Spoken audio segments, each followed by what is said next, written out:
Yes, my name is Pepay and welcome to my vlog! Ay, sorry, hindi ko pala vlog to.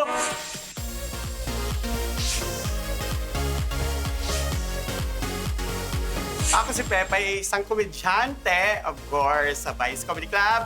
And then, judger din po ako.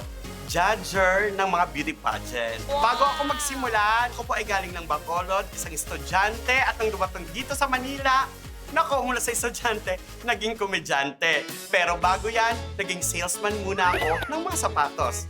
ADD1. Pakihanap nga po ng sapatos na yung takong ay nasa unahan. At hindi ko alam, yung kadaldalan ko pala, ang magdadala sa akin ng swerte. At ang kadaldalan na to, ha, yung nakapagpatayo ng dream house ko. Ay, dream house! Sana ang sunod niyan, dream boy na. Naku, banker, ha?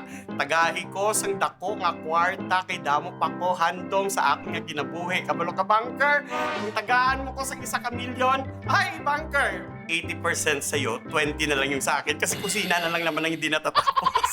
Banker, please! Tagahi ko 1 million! Pepa! Yan!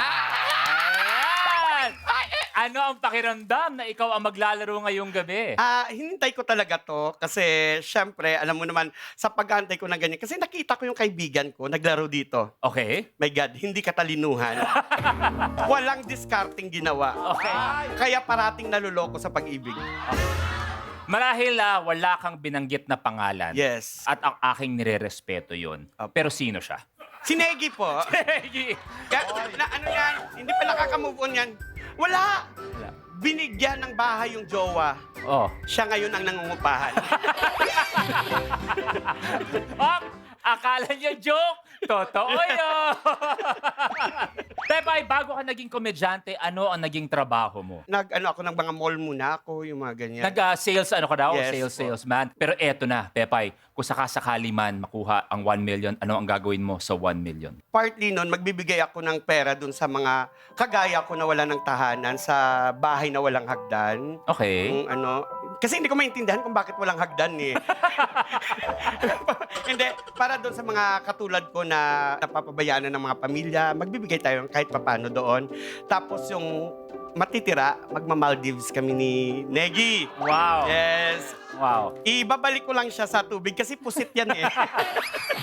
Pepay, I love you. I love you, at kuya. masaya ako na ikaw ang maglalaro ng Deal or No Deal ngayong gabi.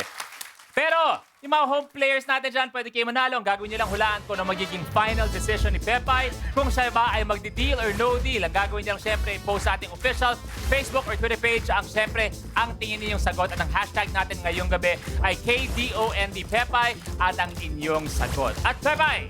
Yes, kuya. Yung briefcase number 16, tinadhana, binigay sa'yo. Pero sabi ko nga at palagi kong sinasabi sa ibang Lucky Stars, kung naniniwala ka na ang swerte mo nasa ibang briefcase, papalit natin. O hindi, ilaban mo. Laban o palit? Papalit ako, kuya. Papalit, okay? Magpapalit. Mula nung bata ako, ito yung paborito kong number eh. Tapos ang may hawak dito ngayon, ang gwapo.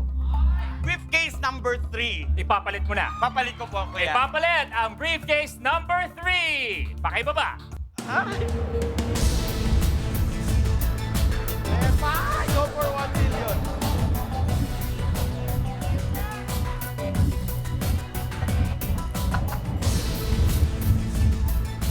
Kaya naman, si Emilio muna ang papalit sa pwesto ni Pepay sa briefcase number 16. Thank you very much. And, John Emilio, bakit 3? Ano yung bakit mo naging favorite ang number 3? Kasi nung bata ako, yung kaming dalawa magkapatid, dalawa kasi kaming bakla. Oo.